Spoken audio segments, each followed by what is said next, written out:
Welcome to Ufahamu Africa, a podcast about life and politics on the African continent. I'm Rachel Beatty-Riedel, one of your hosts, along with co-host and founder Kim Yi-Dian. Today, we have an extremely timely episode on Senegal and the newly elected president, which is hosted by one of our non-resident fellows, Expedit Ologu. He is able to talk with Mamadou Seck, who is the regional manager of the Natural Resource Governance Institute for Francophone West Africa and Central Africa, and is based in Dakar. His work oversees research in the Democratic Republic of Congo, Guinea, and Senegal. Prior to joining the Natural Resource Institute, Mamadou worked as executive director of Forum Civil, the Senegalese national chapter of Transparency International, and is the program coordinator of the Gore Institute. He has held many electoral assistance programs in countries throughout Africa, and he is the author of several books dealing with governance and electoral issues. He holds a graduate certificate in international relations, a postgraduate diploma in economics, and an advanced diploma in political science. I also wanted to mention for our listeners a few reads that are out this week in the Journal of Democracy related to the question of democracy and democratic resistance in Senegal and around the continent. First of all, the JOD has a special forum which features Ken Opolo's current article on the question of coups in Africa and why we are seeing a return to coups, in particular on the continent. Also, a special shout out to Kim Yi-Dian's article about why Malawi's democracy endures, which argues that democratic resilience has been really due to the country's courts and civil society as serving as bulwarks against democratic backsliding and thwarting presidents' attempts to consolidate power and overstay their terms. So take a look at these great articles in Journal of Democracy, which are free access, open access for this month only. And now take a listen to our non-resident fellow Expedit Ologu talking with Mamadou Seck.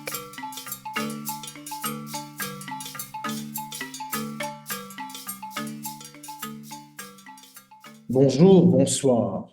Le Sénégal, une terre démocratique africaine d'exception, une véritable teranga, c'est-à-dire une terre d'accueil et de fécondité renouvelée de la démocratie, le phare de la démocratie en Afrique de l'Ouest, le Sénégal où une certaine idée avec grand I de la démocratie.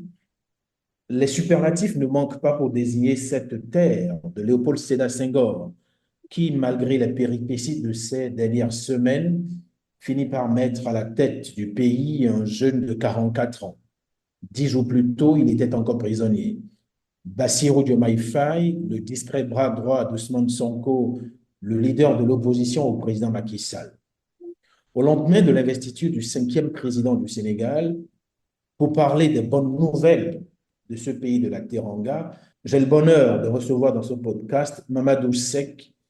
Il est politologue sénégalais, expert électoral, l'un des analystes les plus écoutés du Sénégal. Ancien coordonnateur de programme à l'Institut Gorée, il dirige aujourd'hui le cabinet Synapsus, spécialisé en analyse stratégique et intelligence. Mamadou Seck est diplômé de sciences politiques et de relations internationales. Il achève une thèse de doctorat en sciences politiques. Il est l'auteur de plusieurs ouvrages, rapports et articles, dont un ouvrage sur les scandales politiques sous le président Abdoulaye Wade. Mamadou Seck, bonjour. Bonjour, Expedit. Merci de nous faire l'honneur de cet entretien. La première question que j'ai envie de vous poser, c'est de savoir si finalement l'élection présidentielle de mars 2024 est une élection exceptionnelle pour le Sénégal et pour la sous-région ouest africaine. Alors, merci d'abord, Expedit, pour l'invitation et pour les gentils mots d'introduction à mon endroit. Alors, pour répondre à votre question, on peut dire que c'est une élection exceptionnelle à plus d'un titre. La première raison est que ce fut une élection quand même avec beaucoup de péripéties, qui ont fait d'ailleurs que finalement les plus avisés analystes ne pensaient pas qu'on allait pouvoir tenir cette élection-là et assurer une passation à date. Pour plusieurs raisons, hein. La première est que, comme vous le savez, à 10 heures du démarrage de ce scrutin-là, le 25 février, le président Macky Sall avait décidé de reporter l'élection. Ça, c'était quand même quelque chose d'inédit. qui a fait que on a été dans une période assez trouble d'instabilité parce que ça a créé quand même quelques incidents et provoqué des morts d'ailleurs. Quatre pertes en vie humaine, malheureusement. Alors ça, c'est le premier élément. L'autre élément, on a vu quand même que l'un des candidats, et qui d'ailleurs finalement est arrivé président de la République, était en prison. L'un des candidats était emprisonné. Et on avait d'ailleurs fait des analyses pour dire qu'on n'a pas encore atteint l'autorité de la chose jugée et que ce candidat-là ne devait pas rester en prison.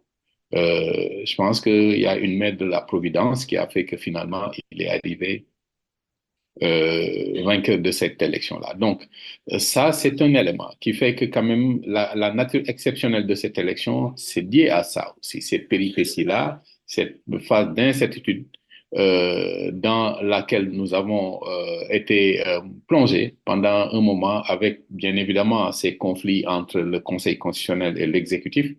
Dieu merci, je pense que le Conseil constitutionnel a su tenir la barre et porter vraiment à bout de bras le principe d'une démocratie viable avec des institutions fortes qui ont fait finalement qu'on a pu finalement arriver à cette élection. Donc ça, c'est la nature d'abord. Parlant d'exceptionnalité, c'est d'abord ça. L'autre élément, c'est lié quand même au fait que à l'arrivée, on a un jeune, un candidat jeune qui sort de cette compétition électorale-là, 44 ans.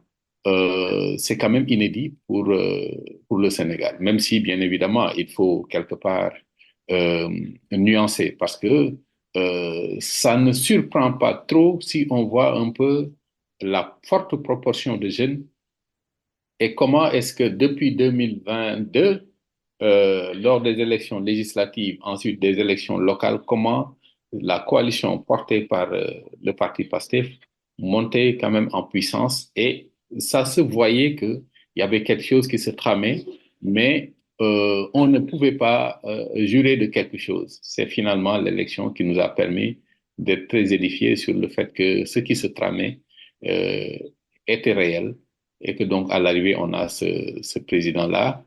Euh, je pense aussi la nature exceptionnelle, c'est d'avoir su organiser des élections euh, présidées de 13 jours de campagne, alors que normalement, le code électoral stipule que la campagne électorale dure euh, 3 semaines, mais on a pu l'organiser dans des délais très serrés euh, et l'un dans l'autre pour un peu encore ouvrir une autre perspective liée à la nature exceptionnelle de cette élection-là, c'est la capacité des acteurs aussi à se plier à la décision du Conseil constitutionnel, à s'accorder. Ça a été quelque part un gentleman agreement entre compétiteurs politiques pour ne pas faire de recours auprès du Conseil constitutionnel, en tout cas ceux qui ont intérêt à agir, et c'était les 19 candidats. Ils n'ont pas resté devant le Conseil constitutionnel et donc finalement on a pu dans des délais très serrés organiser ces élections. Donc c'est pour dire qu'il y a quand même beaucoup d'éléments qui font de cette élection-là quelque chose d'exceptionnel. Mais au-delà de tout, je pense que c'est quand même la capacité du peuple sénégalais à des fois, je dirais, parler d'une seule voix, aller ensemble, mettre en avant l'intérêt supérieur de la nation et puis faire bouger les processus.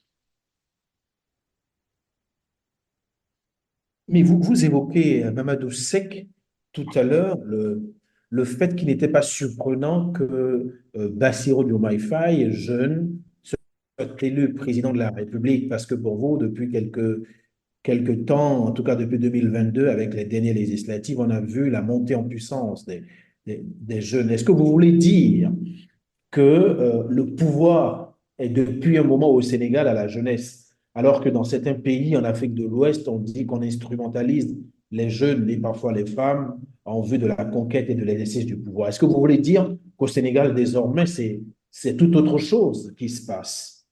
Alors, il y a une lecture à faire. Alors, je voudrais mettre en perspective, faire une mise en perspective historique. On parle de Bassirou Diomaye, quand même 44 ans, mais il faut nuancer un peu puisque le président Abdou Diouf est arrivé à 45 ans au pouvoir. Hein. en 1981, fort justement de cette transmission de pouvoir sur la base de l'article 35 d'alors de la Constitution entre Senghor et Diouf. Euh, je pense que le Sénégal a quand même, malgré tout, promu beaucoup de jeunes depuis la période post-indépendance. Je veux parler ici de Moustapha Niasse, qui a été très jeune, la trentaine conseiller diplomatique du président de la République. Je veux parler de Djibo Leyti Ka, qui est très jeune aussi. On le voyait d'ailleurs avec vraiment une bouillie de très jeunes, de jeunes qui accueillait le président de la République qui descendait de son avion sur le tarmac de l'aéroport de Yoff. Et ça date de très longtemps. On voit les photos. Abdou Diouf. Et d'ailleurs, généralement, ceux qui, les turiféraires d'Abdou Diouf disaient gouverneur à 25 ans, premier ministre à 35 ans et président à 45 ans. Donc, c'est dire que cette promotion de la jeunesse-là a toujours été quelque part aussi une réalité. Ici, il faut quand même avoir une analyse, je pense, plurielle. Le premier élément, bien évidemment, c'est si on se base juste sur l'élément quantitatif, on voit que la population sénégalaise est composée de 72% de jeunes. Et c'est des chiffres très récents, puisque on a organisé au mois de juin dernier, euh, en début de l'année, je dirais, le recensement général de la population du Sénégal, ce qui fait que les chiffres sont actuels et que donc la population est très jeune, dans une proportion de 70 à 72%, qui ont des aspirations. Et quelque part, l'équipe du PASTEF a été une équipe jeune aussi, qui a su parler à ces jeunes-là un langage direct, un langage franc, un langage de rupture et un langage des jeunes.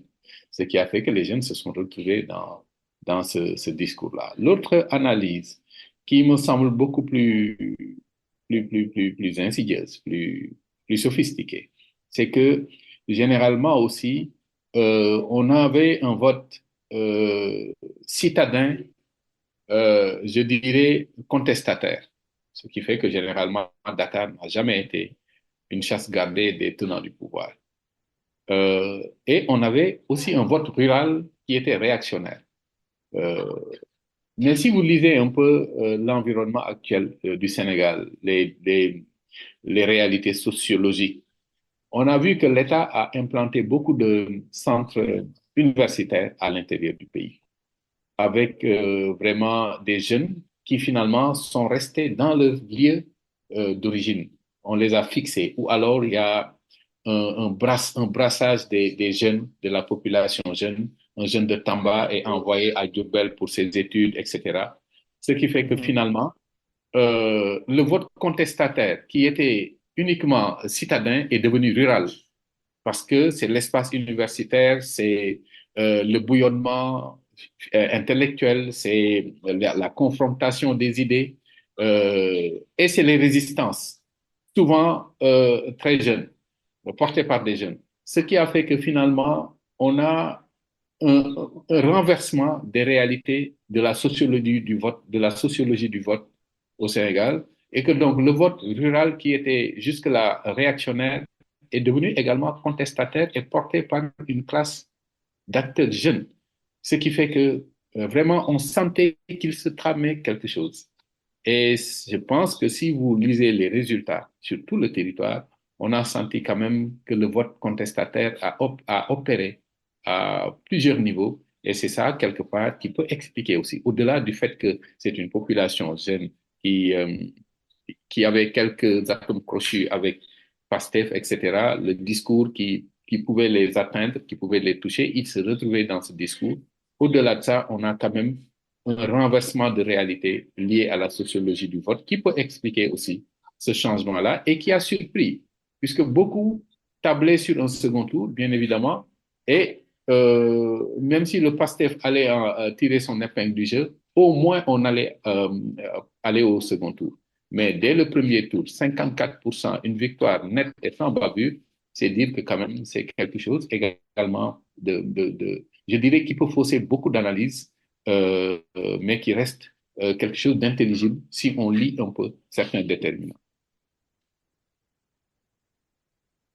D'accord. Merci beaucoup, Mamadou Seck. Alors, je voudrais aussi qu'on évoque quand même la société civile, ou du moins les organisations de la société civile. Est-ce que dans cette situation particulière de report de l'élection qui était prévue normalement pour le 25 février à une date ultérieure par le président Macky Sall, l'élection qui finalement a eu lieu, on va dire, quelques semaines plus tard, est-ce que la société civile a joué un rôle pour vous essentiel dans cette lutte pour empêcher le président Macky Sall de rester au-delà du délai constitutionnel qui est prévu pour la fin de son mandat?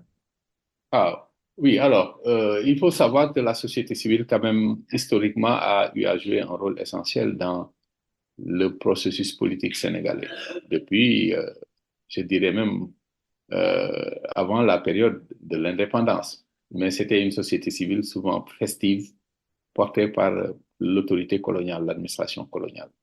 Et durant la période post-indépendance qu'une société civile est née, réelle, qui a commencé à porter certaines problématiques, certains débats, certains enjeux, très localisés quand même, puisque c'était en ce temps-là une société civile, par exemple les ressortissants de Kanel ou de Matam, à 500 kilomètres de Dakar, qui se retrouvaient ici à Dakar pour des raisons professionnelles et qui se regroupaient pour essayer justement de vivifier cet esprit des ressortissants de Matam et essayer aussi de faire quelques œuvres de bienfaisance, des œuvres sociales à Matam, creuser un puits, construire une salle de classe, construire un dispensaire, etc. Il faut dire que la société civile, à la base, c'était ça.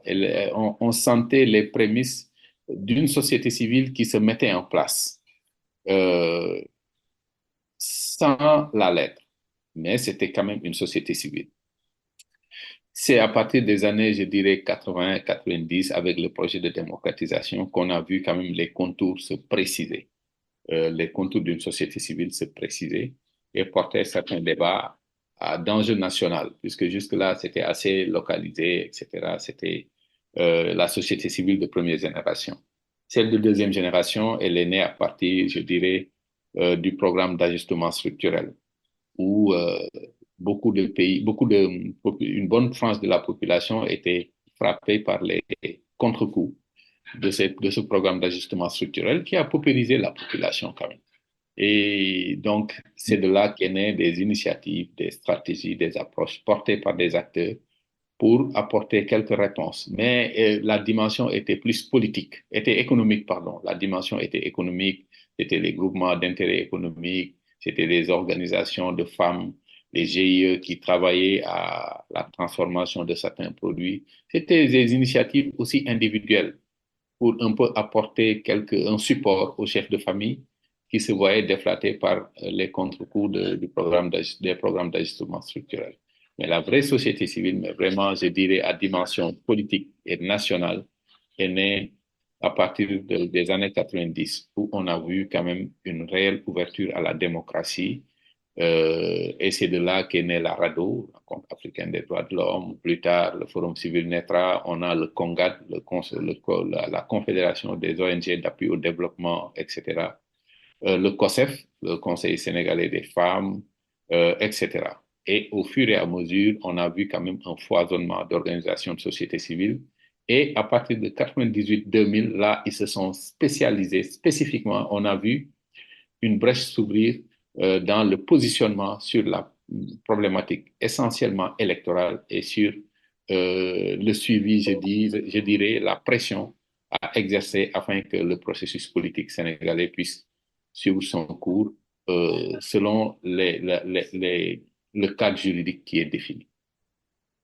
Et plus tard, on a vu en 2007 comment la société civile s'est mobilisée à partir de 2007 au lendemain du boycott des élections législatives par l'opposition, une forte jonction portée alors quand même par les acteurs politiques ont essayé d'ouvrir le débat, en tout cas aux acteurs de la société civile, qui finalement, les acteurs politiques intelligents qu'ils ont été, pour pouvoir un peu légitimer leurs approches, ont laissé la société civile devant, qui a porté à bout de bras, à partir de 2009 jusqu'à l'alternance de 2012, la contestation contre les dérives du régime du président Wade et ses velléités d'un troisième mandat, puisque finalement même il a eu cette troisième candidature, mais à travers le M23, le mouvement du 23 juin, on a vu comment est-ce qu'il y a eu une forte contestation portée par la société civile, hein, en jonction avec bien évidemment les acteurs politiques,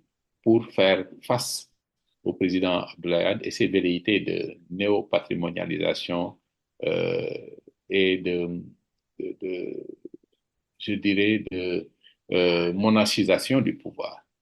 Donc, c'est dire qu'à partir de 2000, quand même, on a vu cette société civile. Et elle a su capitaliser avec le temps, avec de fortes figures qui ont été là, qui ont incarné la société civile, qui l'ont appuyée, etc.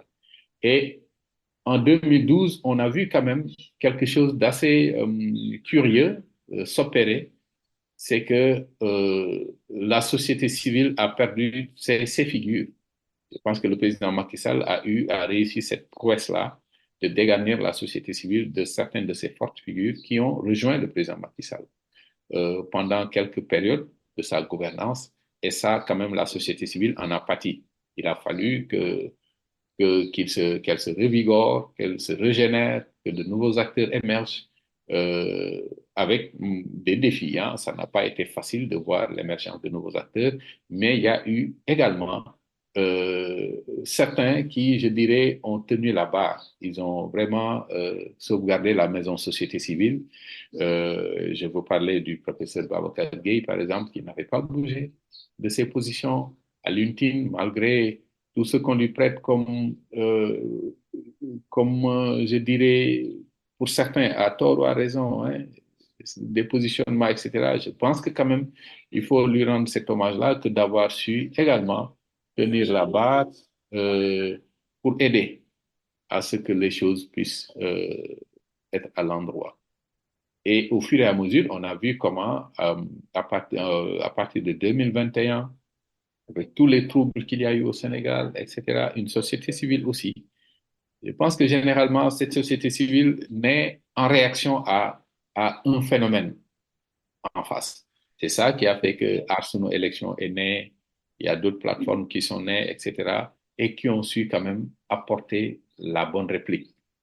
Maintenant, moi, je n'aime pas trop surestimer les actions. Je pense qu'ils ont été entre autres parties prenantes, puisque il ne faut pas non plus sous-estimer la riposte de certains acteurs politiques de l'opposition qui ont su également apporter la riposte, euh, apporter la contestation qu'il faut pour arriver à ça. Donc, je dirais que c'est en réalité la jonction, la conjonction de plusieurs initiatives, dont celle portée par la société civile, qui, pour cette fois-ci, également a joué un rôle essentiel en comparaison de celle qui a été faite en 2012. Elle a su porter la réplique, s'organiser, structurer un discours et vraiment aller à l'assaut des velléités de déstabilisation de notre processus. Et donc, bien évidemment, on peut lui imputer également cet acquis démocratique-là, cette avancée-là qui nous a permis d'arriver à cette élection. Très bien. Est-ce que vous voulez qu'on dise aussi un mot du juge constitutionnel? Ah Lorsque oui, la crise a commencé ah euh, oui, autour du 3 février 2024, mhm, beaucoup d'analystes avaient peur de ce que pourrait faire le juge constitutionnel. Est-ce qu'il tout à serait fait. totalement Tout- pris en charge par l'exécutif? À la fin, on a le sentiment que le vrai maître du jeu de cette crise, c'est finalement le mhm. juge constitutionnel dont on doutait quelque peu de l'indépendance. Tout à fait. Je pense que d'ailleurs, c'est un malheureux concours de circonstances qui a fait qu'ils se sont rebiffés. Parce que pour l'histoire, on les a traités de corrompus, hein. Et ça a été quelque part implicitement avalisé par le président Macky Sall quand il motivait l'option de reporter l'élection pour dire, bon, le juge constitutionnel est soupçonné de corruption. Alors, euh, et jusque-là, comme vous le dites, l'histoire aura retenu que le Conseil constitutionnel, le juge constitutionnel, n'a jamais, par exemple, ne s'est jamais penché sur la constitutionnalité d'une loi. Et pour cette fois-ci, elle l'a fait. La loi qui portait report de l'élection présidentielle, le juge constitutionnel l'a rejeté pour dire que c'est une loi inconstitutionnelle. C'est une jurisprudence, c'est vraiment un fait inédit euh, si on lit l'histoire du Conseil constitutionnel. Ça, c'est un élément. L'autre élément, c'est d'avoir également rejeté cette décision de l'abrogation euh, de la loi portant convocation du corps électoral par le président Macky Sall. Ça aussi, ça a été quelque chose d'inédit parce que justement, tous les bras de fer qu'il y a eu entre le Conseil constitutionnel et l'exécutif, ce dernier en est sorti gagnant.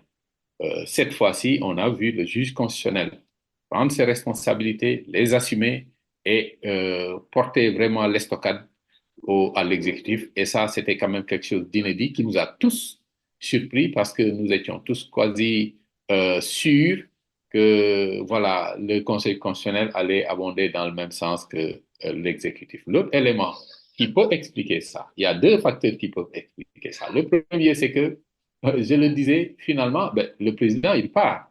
Il n'a plus ce pouvoir de nomination. Et que donc, on n'a plus cette phobie-là que de se voir dégommer ou sanctionner par un président qui finalement va partir. Ça, c'est le premier, probablement le premier déterminant. C'est des analyses qu'on fait. On n'est pas très sûr que c'est ça, mais je pense qu'on peut mettre ça sur la balance. L'autre élément, c'est que je pense qu'ils ont voulu laver l'affront.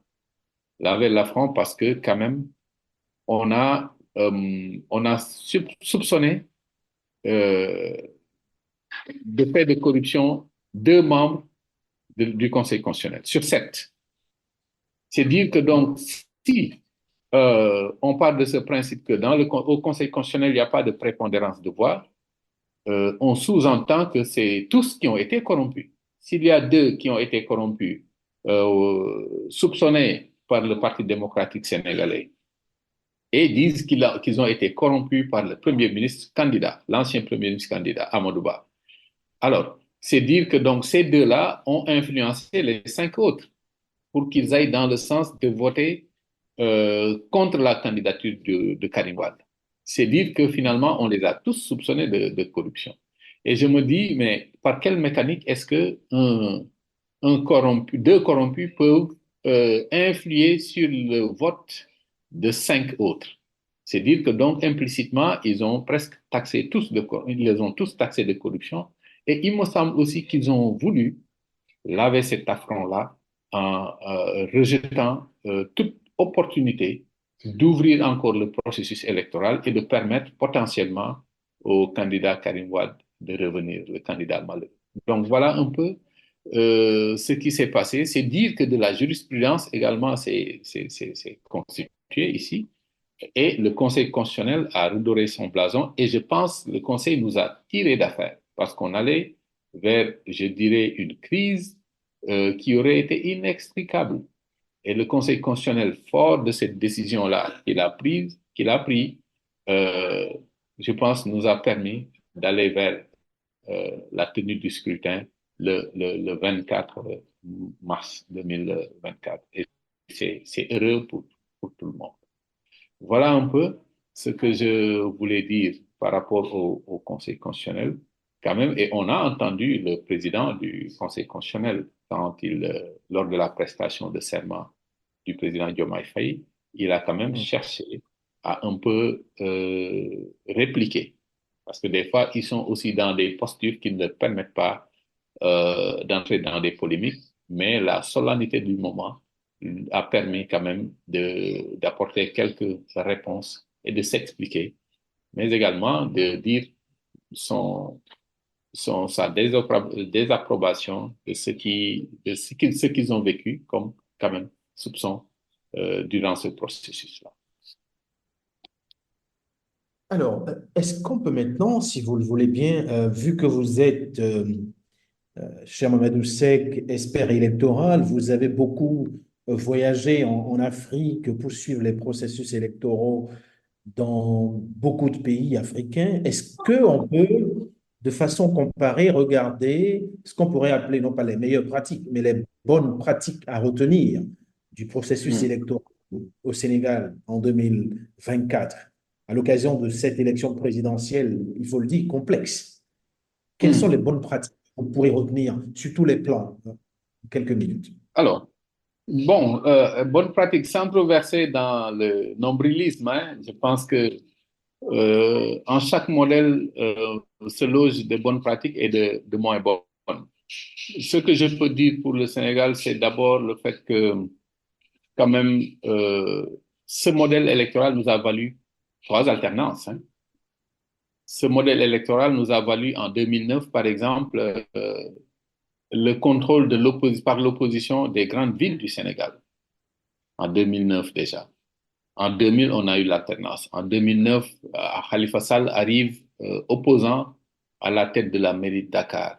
L'opposition contrôlait Saint-Louis, Thiès, la presque totalité des communes d'arrondissement de Dakar étaient contrôlées par l'opposition en 2009. Kaolack était contrôlé par l'opposition, Fatick était contrôlé par l'opposition, etc. C'est dire que quand même, c'est ce modèle-là qui nous a valu ces acquis démocratiques-là. Ce modèle nous a valu en 2012 l'arrivée du président Macky Sall dans des conditions difficiles. Ce modèle nous a valu en 2022 la montée en puissance de l'opposition dans 107 communes, 109 communes à travers le Sénégal. 109 communes euh, sur 557, bien évidemment. Mais c'était quand même quelque chose de pas négligeable. Et 80 députés de l'opposition à l'Assemblée sur 165. Ça, c'est le modèle qui nous le vaut. C'est dire que le modèle tient la route et la bonne pratique, c'est le fait quand même, malgré les péripéties qu'on a vécues, hein, liées plus à la nature des hommes qu'à la viabilité du modèle. Et je dis donc qu'on a un bon modèle électoral qui nous vaut quand même des avancées démocratiques. Et je pense, l'une des leçons apprises, c'est que finalement, euh, on peut organiser des élections en 2 semaines. En termes de bonnes pratiques, je pense que les campagnes qui durent 3 semaines, c'est long et ça peut lasser l'opinion. En 2 semaines, on peut tenir une campagne et aller au scrutin. Ça, c'est une bonne pratique. L'autre bonne pratique, c'est cette capacité qu'on a à avoir presque les résultats qui ne trompent pas à 20 heures après la clôture à 18 heures du scrutin. Ça, c'est une bonne pratique et c'est lié à tout un ensemble d'acquis, hein, et de combats menés par la société civile, les partis politiques, mais également les médias qui ont eu à jouer un rôle essentiel, qui leur ont permis, presque, ils ont arraché cette liberté-là que de pouvoir transmettre les résultats en direct à la radio. Euh, voilà. L'autre bonne pratique, c'est cette société civile également, leçon apprise, qui a cette possibilité d'organiser, de mettre en place des structures de veille électorale qui lui permettent également, parallèlement à l'administration, de pouvoir accéder sur la base d'un échantillonnage, bien évidemment, de pouvoir compiler leurs données et avoir également des résultats avec de très infimes marges d'erreur. Ça aussi, c'est une bonne pratique. Euh, je pense qu'il y a quand même beaucoup de leçons à apprendre. Le convoi, comment est-ce que les procès-verbaux sortis des bureaux de vote sont convoyés aux commissions départementales de recensement de vote jusqu'au lendemain du scrutin. Ensuite, comment le convoiement justement à la commission nationale de recensement de vote et le rôle qu'ont fait jouer les magistrats dans ce processus-là. C'est en réalité eux qui siègent au niveau des commissions départementales de recensement de vote et à la commission nationale de recensement de vote, il y a le président de la cour d'appel qui dirige la compilation des résultats, assisté de 2 magistrats également, en présence de tous les représentants de candidats. En 2012, je me rappelle même qu'on avait permis à la société civile de s'y faire représenter. C'est dire que donc ça, c'est de bonnes pratiques et qui promeuvent la transparence à tous les niveaux et à coup sûr. On a fini de parler de tripatouillage des résultats le jour du scrutin. On a fini de parler de bourrage d'urne. On a fini de parler de toutes ces questions qui pouvez remettre en question l'intégrité ou la sincérité du vote. Ça, c'est des bonnes pratiques également qui, en réalité, sont éprouvées hein, depuis des années, euh, fort d'un modèle euh, hybride. Parce qu'en fait, le Sénégal n'a pas un modèle style CENI ou CI, etc., comme on le vit en Côte d'Ivoire, Commission électorale indépendante. Au Mali, on a la Commission électorale nationale autonome.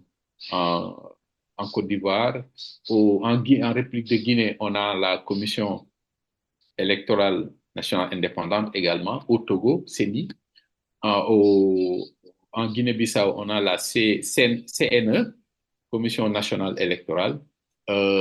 Ici au Sénégal, on a l'administration qui organise les élections. C'est vraiment le modèle français. C'est l'administration à travers la Direction générale des élections qui organise les élections en collaboration avec la direction de l'automatisation des fichiers qui gère le fichier électoral et le fichier d'état civil et la direction générale de l'administration du territoire où vraiment on s'appuie sur le commandement territorial, les préfets, les gouverneurs au niveau des régions.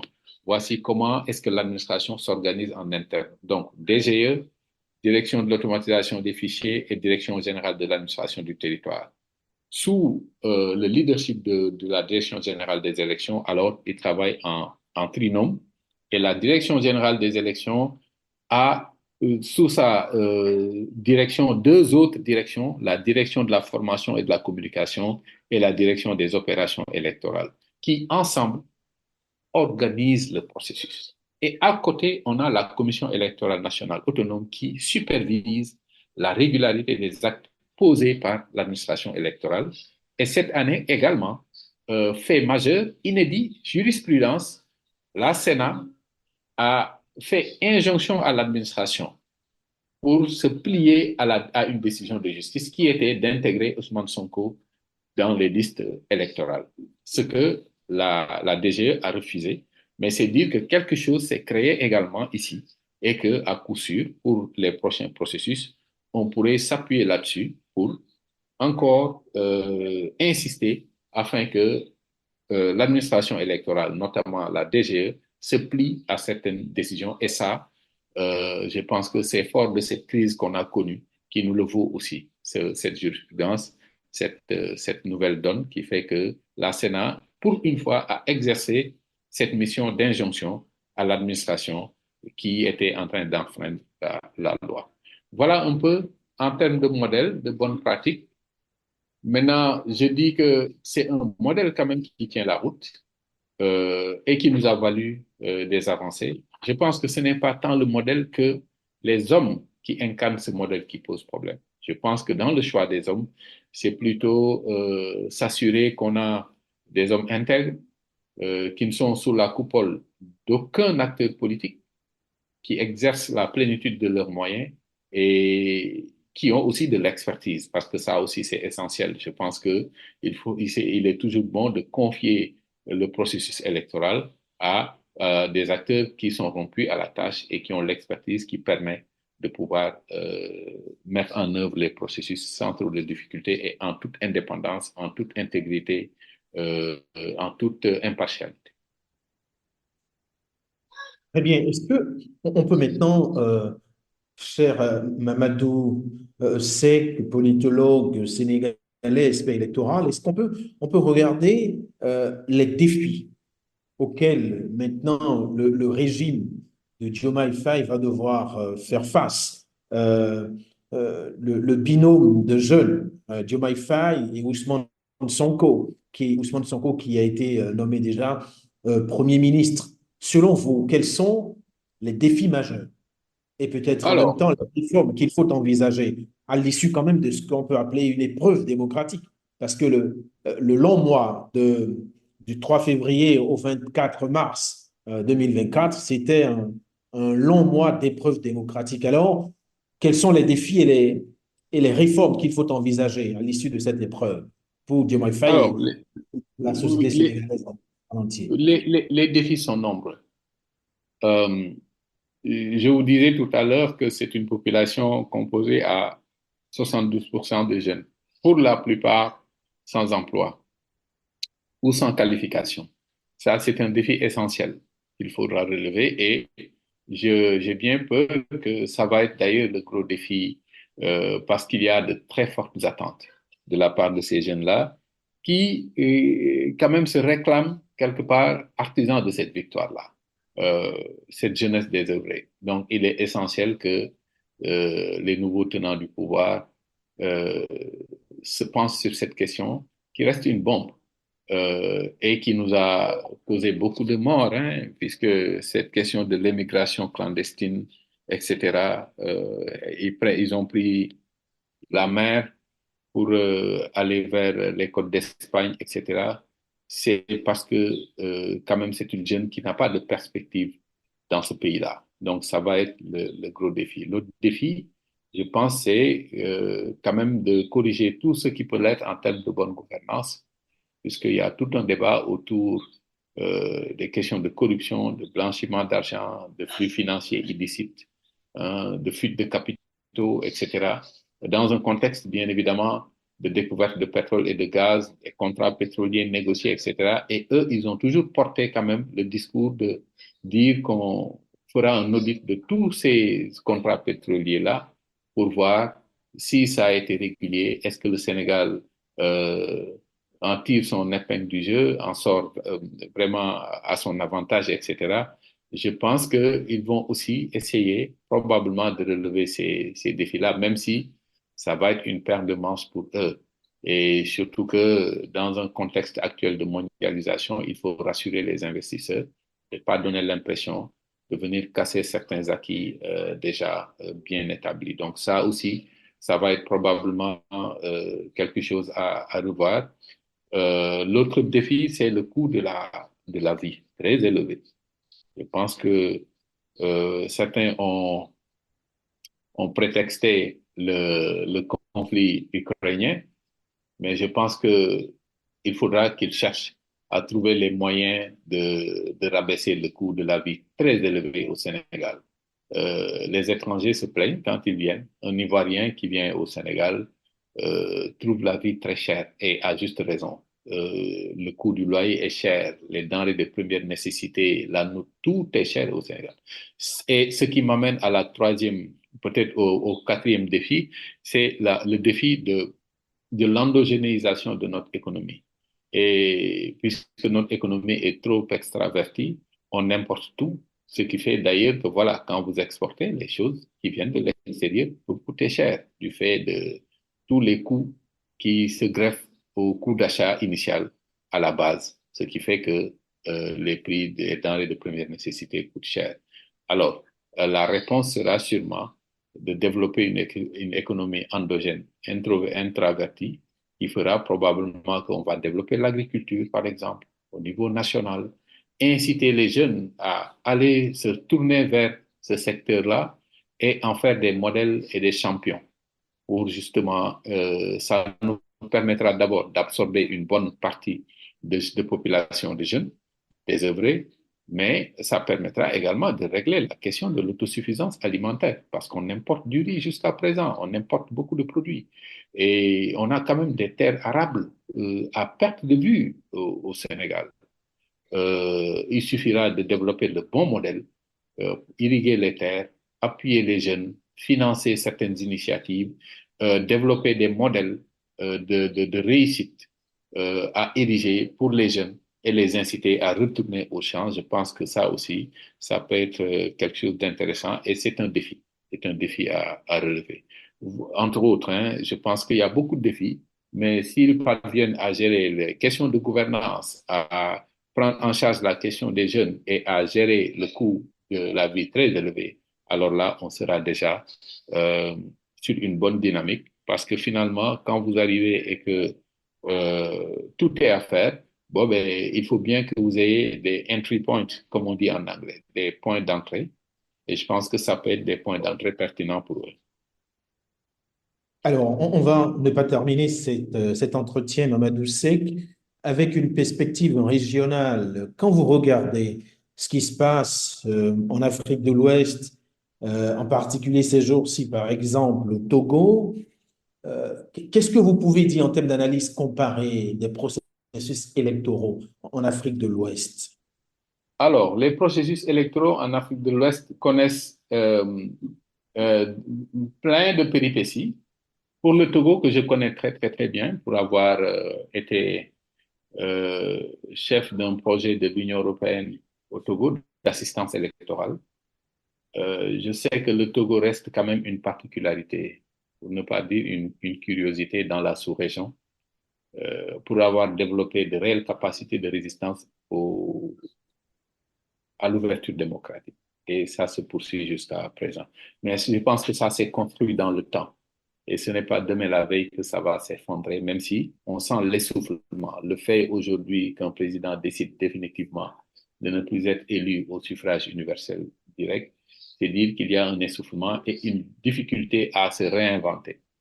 Et ça va forcément aller vers je dirais, un cul-de-sac. On va vers une impasse dans ce pays-là, euh, parce que finalement, le président est en train de montrer ses limites à réinventer le modèle, au point d'accepter d'être un président honorifique, qui ne fera qu'inaugurer les chrysanthèmes, comme disait mon professeur de, de droit constitutionnel, Jean-Jacques Jekel. C'est dire que Ford est dans cette impasse-là et on espère vraiment que euh, une solution heureuse en sortira sans casse. Pour les autres, vous voyez, une bonne dynamique est en cours au Bénin. Voilà, c'est un pays quand même qui a su à chaque fois aussi montrer ses capacités à, à se tirer d'affaire du point de vue politique et à consolider ses acquis démocratiques. Et je pense que euh, il ne peut pas y avoir de recul démocratique si on voit la dynamique qui se poursuit et la position que nous avions tous appréciée du président quand Macky Sall a voulu faire ses tripatouillages. Il a été clair, net et précis. C'est dire qu'il s'est quelque part posé en donneur de leçons. Je ne pense pas qu'il fera moins que Macky Sall. Alors, si vous allez au... Maintenant, si je vais faire un regroupement de quelques pays, puisqu'ils ont quelques similarités et font face aux mêmes défis. C'est le Burkina Faso, le Niger, le Mali. Vraiment, ces pays-là sont en proie à des instabilités qui, d'ailleurs, ont fait qu'ils vivent une situation d'exception aujourd'hui. Ils ont à leur tête des militaires qui font que finalement, on n'a pas encore amorcé un processus politique qui répond aux normes et standards depuis que ces dirigeants-là sont arrivés au pouvoir. Donc, on attend de voir. Ils sont dans une phase de transition et d'ailleurs jouent quelque part au clair-obscur. On ne sait pas encore quel est le terme de cette transition-là. Ce qui est certain, c'est qu'en interne, peut-être qu'ils sont en train de se réorganiser, mais malheureusement, ces phases de transition je dirais, ne militent pas pour une consolidation d'un quelconque acquis démocratique. Généralement, ça rétrécit l'espace civique. Généralement, ça bâillonne les médias. Généralement, les partis politiques, d'ailleurs, n'ont pas voix au chapitre durant ces périodes-là. Et d'ailleurs, les plus frustrés, en général, durant ces phases de transition, c'est les acteurs politiques qui n'ont plus cette opportunité de s'exprimer, de compétir, etc., et d'accéder au pouvoir. Donc, on est quand même dans une phase d'incertitude pour ces pays-là. Pour la Guinée, République de Guinée également, nous vivons cette période-là de difficultés, même si eux, ils ont aussi dans le passé vécu quelques difficultés liées au processus électoraux, liées à une commission électorale qui n'était pas cohésive et qui avait rencontré énormément de difficultés pour pouvoir tenir des élections. Je le dis pour avoir aussi eu l'opportunité de mener une mission d'accompagnement électoral là-bas au profit de la société civile, à deux reprises d'ailleurs. Alors, pour la Guinée-Bissau également, j'ai eu l'opportunité de diriger techniquement une mission d'appui, d'assistance électorale, la Guinée-Bissau, qui se défend. Je dis que la Guinée-Bissau ne rencontre pas essentiellement un problème d'organisation de ces élections, sauf pour les financer. Généralement, c'est pour le financement qu'ils rencontrent des difficultés, mais pour la tenue des élections, eux, ils ont un modèle également euh, un peu qui se rapproche de celui du Sénégal, même si les appellations ne sont pas les mêmes. Eux, ils ont un cabinet technique d'appui aux processus électoraux qui est logé au ministère de l'Intérieur. Et ils ont également une commission nationale électorale qui, quand même, a beaucoup de pouvoir. Généralement, la grosse difficulté, c'est ces rapports de collaboration positive entre le GETAP, comme il l'appelle, le cabinet d'appui au processus électoral, le cabinet technique et la CNE. Généralement, ils ne s'entendent pas souvent sur leurs prérogatives, etc. Le cabinet, par exemple, le GETAP dit, c'est nous qui devons faire le budget. La CNI dit, c'est nous qui avons l'argent, donc c'est nous qui devons faire le budget. Donc, ils sont sur ces questions-là, mais quand vous les rencontrez, séparément, c'est des acteurs rompus à la problématique électorale et qui, généralement, le jour des scrutins, l'organisent de manière régulière.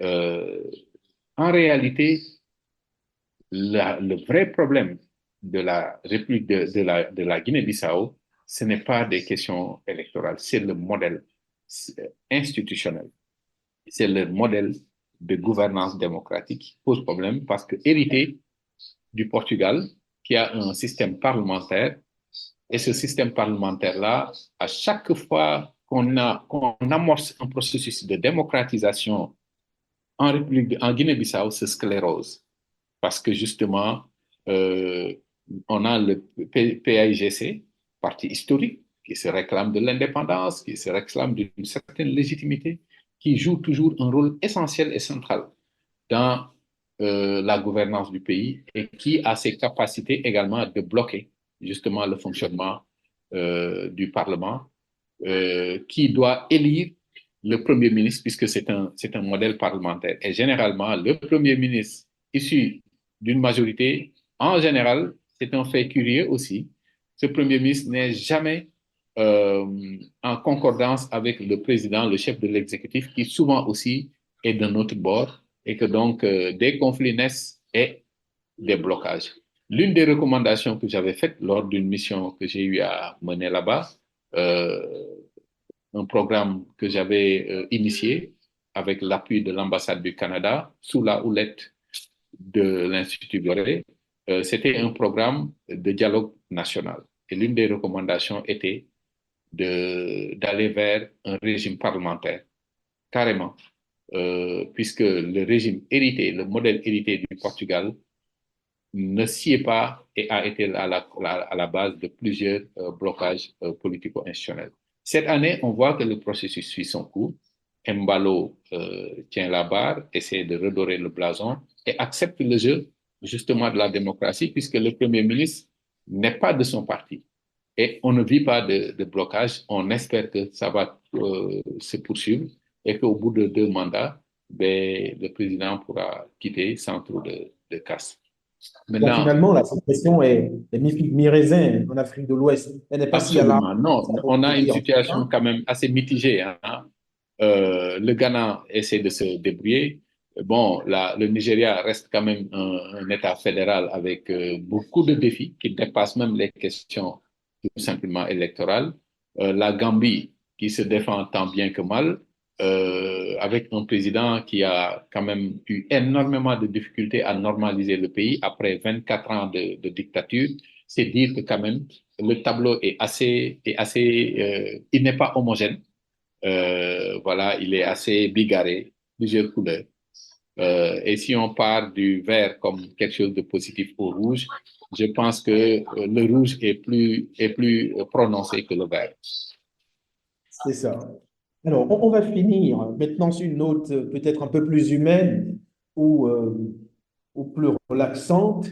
L'une des attractivités ou l'un des points inédits de cette présidentielle au Sénégal, ce n'est pas seulement qu'on a le plus jeune président de l'histoire post-indépendance du pays, Bassirou Diomaye Faye, mais c'est aussi, et ça fait le tour des réseaux sociaux, c'est aussi la première fois, vous me direz si je me trompe, qu'on a un président polygame, un président avec 2 premières dames euh, au palais Oui, de la présidence de la République et sur les réseaux sociaux, c'est l'un des choux gras des commentaires. Alors, de ce point de vue, quelle est votre analyse pour ne pas sourire à la fin de de cet entretien? Est-ce que cela aura un impact sur la gouvernance ou est-ce que cela va davantage humaniser la gestion du pouvoir? Un président avec deux premières dames.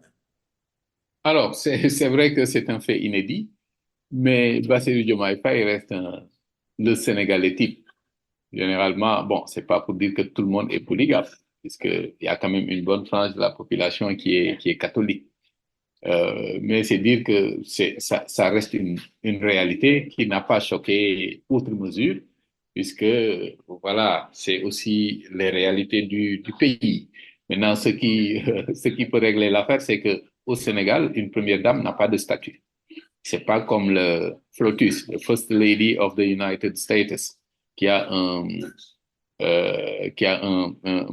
statut, qui a son cabinet, qui a, voilà. Ici, la première dame n'a pas de statut et donc ça peut régler quelque part l'affaire. L'autre élément, c'est que quand même, quelle que soit la note positive ou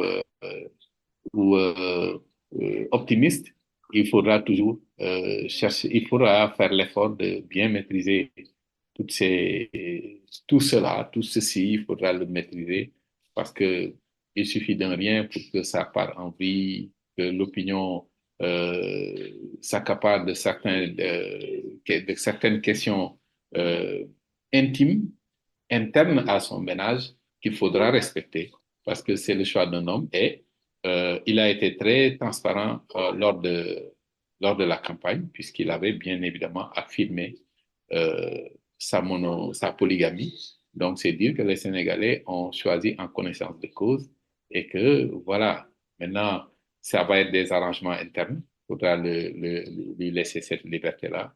Et je reste convaincu que l'État est assez puissant et assez fort pour pouvoir contenir certains dérapages et certaines velléités. Merci beaucoup, Mamadou Seck. Merci infiniment. Votre mot de la fin pour ne pas conclure cet entretien. Non, c'est pour dire que j'apprécie cette initiative-là, Expédite. J'apprécie aussi votre esprit d'ouverture et euh, ce sens de l'opportunité, puisqu'on n'a pas eu la possibilité, outre mesure, d'interagir personnellement en amont.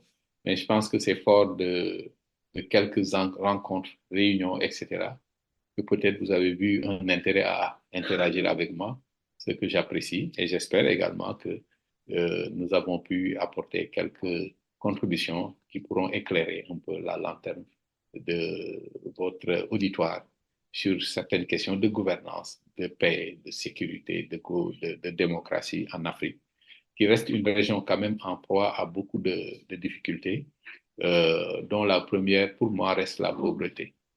On ne peut pas parler de démocratie dans un contexte de pauvreté. Euh, je suis souvent tenté de convoquer le modèle espagnol qui a d'abord réglé les questions économiques avant de s'ouvrir à la démocratie. Maintenant, le processus est ouvert, irréversible depuis les années 90. On a une démocratisation euh, imposée de l'extérieur, bien évidemment. Hein. Le discours de la Baule, le vent de la démocratie a soufflé et il fallait s'y engouffrer. Maintenant, il faut attaquer définitivement les questions de gouvernance et de pauvreté. En réalité, c'est un peu comme l'œuf et la poule. Il faut bien que l'un vienne avant l'autre et on ne sait pas qui est venu avant l'autre, mais il est important aujourd'hui. Si on veut des démocraties viables qui tiennent la route, qu'on puisse régler la question de la pauvreté des populations. Celui qui est pauvre n'est pas libre de ses choix. C'est d'ailleurs ça qui fait que généralement en période électorale, on exploite cette pauvreté à travers des achats de conscience, à travers on offre du riz, on offre de l'huile, on offre de l'argent, on offre je ne sais pas quoi.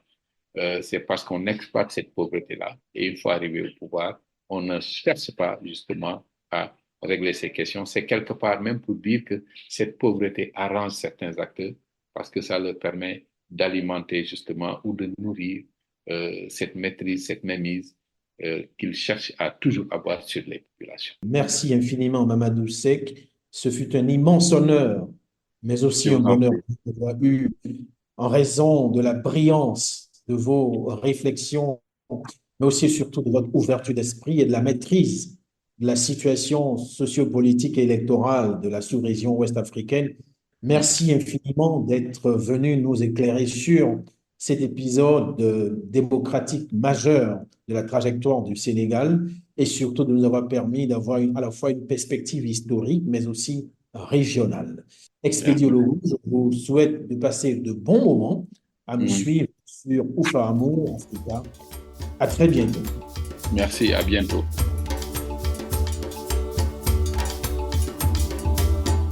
Thanks for listening to this week's episode of Ufahamu Africa. You can find more episodes, show notes, and transcripts on our website, ufahamuafrica.com. This podcast is produced and managed by Megan DeMint, with help from production assistants Chukwufunanya Ikechukwu, Alex Kozak, Harry Stoltz, and Michere Muguero. Our non-resident podcast fellows are Ami Tamaklo, Bu Asedu, Expedi Ologu, Basil Ibrahim, and Hopalong Botul Kane. We are generously supported by the Carnegie Corporation of New York and receive research assistance from Cornell University and the University of California, Riverside. Our music is courtesy of Kevin McLeod. Until next week, Safiri Salama.